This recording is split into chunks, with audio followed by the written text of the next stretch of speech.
I never thought the smell of fresh paint would make me want to scream. But there I was, standing in the doorway of the only home I'd ever known, my turnout gear still reeking of yesterday's fire, when my sister looked me dead in the eyes and said, "We're turning your old room into the nursery." No filo, no warning, just that casual blade sliding between my ribs. I was 28, a firefighter. I worked 24-hour shifts that left my lungs raw and my hands blistered. For 2 brutal years, I'd been paying my parents $2,400 a month. Rent, they called it, to sleep in the bedroom I grew up in. That money wasn't a gift. It was blood money squeezed out of every overtime shift I pulled so I could help the family. My sister, let's call her Sophia, stood there holding a fan of paint swatches like she was on a home makeover show. Soft sage, warm oatmeal, little cloud decals for the accent wall. It's gender neutral but still cozy, you know? Behind her, Dad leaned against the wall with his coffee, wearing that familiar mask of exhaustion that meant he'd already checked out. Mom hovered, twisting her hands, trying to look like the peacemaker while her eyes begged me not to make a scene. I blinked through the exhaustion. Where exactly am I supposed to sleep? Sophia didn't even flinch. You'll figure it out. You're resourceful. Dad gave the smallest shrug. Family expands, son. That was it. My eviction notice delivered between sips of coffee. Heat crawled up my neck, the wrong kind of heat. Not the controlled roar of a structure fire I could read and fight. This was the slow burn of realizing the house you're standing in has been collapsing around you for years and nobody bothered to tell you. I pay you, I said, voice low. $2,400 a month. For that room. Mom lifted her palms like she could catch the words before they landed. Don't turn this into something ugly. It already is ugly, I snapped. Sophia sighed the way people do when they think you're being dramatic on purpose. You're not paying for the room. You're paying to live here.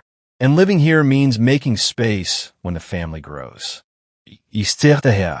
At all of them. The people who were supposed to have my back when I came home half dead from carrying strangers out of smoke-filled hell. Something inside me clicked. Not a dramatic snap, just a quiet lock turning for the last time. I walked past them, grabbed the old duffel I kept in the linen closet, and started packing. Jeans, shirts, the framed photo from the academy that Mom loved to show off like a trophy. Sophia laughed nervously. Come on, don't be like this. We're just talking. I'm not talking anymore, I said, zipping the bag. I'm leaving. Tonight. Dad finally set his mug down. Where are you going? The question wasn't worried. It was annoyed, like I was an inconvenient appliance that had suddenly stopped working. Anywhere but here. I didn't slam the door. I just walked out into the cold night air and felt, for the first time in years, like I could actually breathe. I crashed on my buddy Marcus's couch. He didn't ask for details, just handed me a beer and said, "You safe?" That was enough. The next morning my phone rang, unknown number. Hi, this is Derek from Summit Renovations. We're at the house to start the nursery demo. Quick question, who's running the card for the $34,000 invoice? My stomach hit the floor. I drove back like a man racing toward a structure fire, except this time the flames were inside my own family. When I pulled up, the contractor's truck was already there. Mom opened the front door before I even killed the engine, her smile bright and brittle. Sweetheart, we were going to call you. Whose name is on that contract? I asked loud enough for Derek to hear. She faltered. It's just paperwork, honey. I pushed inside. Sophia was at the kitchen table, scrolling her phone. Like nothing was happening. Dad folded his newspaper slowly, the way he always did when he wanted to look in control. I pulled out my banking app and showed them the screen. An $8,500 attempt from Summit Renovations. Declined only because my bank flagged it. You try to pull that money from my account, I said. My voice didn't shake. You forged my signature.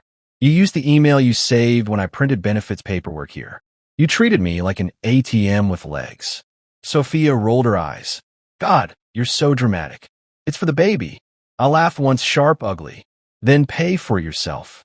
Or better yet, don't have one you can't afford without stealing from your own brother. Dad stood up, tried to use his height like a weapon. You owe us. We raised you. I paid you, I said quietly.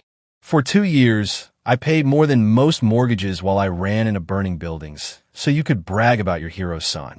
And the second I became inconvenient, you decided my life was just extra square footage to repaint. The room went dead silent. I stepped onto the porch and told Derek, loud and clear, that signature was forged. I did not authorize anything. Do not start work. Fraud report changed every password and moved into a tiny one-bedroom near the station. The carpet was old. The kitchen smelled like someone else's life. It felt like heaven. The text kept coming for a while, guilt trips wrapped in crying emojis, reminders that family is everything. I answered once in the group chat. I'm not paying for the renovation. I'm not paying rent anymore. My name was used without consent. Do not contact me about money again. Sophia fired back instantly. So you're really choosing cash over blood? I typed the truth that had been burning in my chest for years. You chose my cash over my blood a long time ago. You just assumed I'd never notice. The call slowed. The silence settled. But every time I pull on my turnout gear now, I feel lighter. Clearer. I saved strangers from fires for years. Turns out the hardest rescue was saving myself from the people who were supposed to love me.